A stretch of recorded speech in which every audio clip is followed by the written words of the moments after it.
G'day and welcome to adding colour to a cloth stitch trail with Jenny Brandis. This technique is used in the September 2020 pattern called Jacqueline, the first of 6 patterns in Pattern a Month number 2 by JennyBrandisLace on Etsy.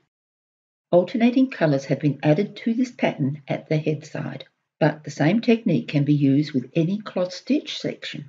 We will start by cross stitching the 2 incoming pairs at the top, cross, twist and cross, then tension, putting the temporary pin at the left of the top pinhole, hang the new coloured pair on this temporary pin, cross stitch through the 2 pairs, cross, twist, cross, cross, twist, cross.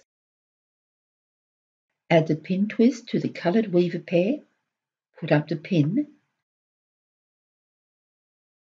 and tension.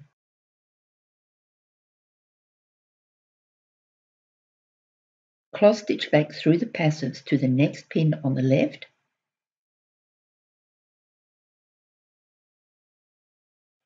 cross stitch through the incoming pair, add the pin twist to the weavers, put up the pin and tension. Now remove the temporary pin. Tension again to ensure that the coloured thread comes into the work and does not leave a loop. Continue working on cross stitch until the end where you will toss out the coloured pair.